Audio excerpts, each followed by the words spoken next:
L'armée a repris le contrôle de Katmandou après 2 jours de violence d'une intensité inédite depuis 20 ans. Le Premier ministre a démissionné, le Parlement et plusieurs bâtiments officiels ont été incendiés, et plus de 13 000 détenus se sont évadés des prisons du pays. Abonnez-vous et partagez cette vidéo pour suivre chaque rebondissement de cette crise historique. Tout a commencé lundi, lorsque des milliers de jeunes manifestants sont descendus dans les rues pour dénoncer à la fois le blocage brutal des réseaux sociaux et la corruption des élites politiques. La réponse des forces de l'ordre a été immédiate et implacable. Charges violentes, tirs de gaz lacrymogènes et répression sanglante. Le bilan provisoire fait état d'au moins 19 morts et de plusieurs centaines de blessés.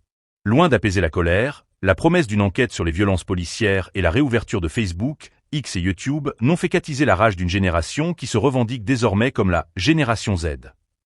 Mardi, cette colère a pris la forme d'émeutes d'une rare intensité. Des bâtiments publics, des résidences de dirigeants et des symboles du pouvoir ont été saccagés. Le palais Singha Durbar, siège du gouvernement, a été ravagé par les flammes, tout comme le Parlement et la résidence du Premier ministre démissionnaire, Khadga Prasad Sharma Oli.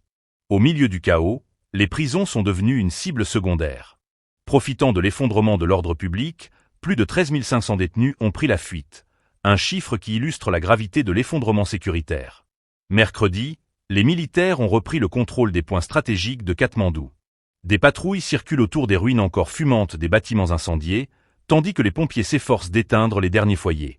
Le général Ashok Raj Sigdel, chef d'état-major, s'est immédiatement engagé dans des discussions avec les principales parties prenantes, y compris des représentants de la jeunesse révoltée.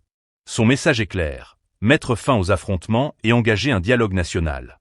Le président Ramchandra Podel a, lui aussi, lancé un appel solennel à la coopération, exhortant les manifestants comme les autorités à rechercher une solution pacifique pour sortir de cette impasse.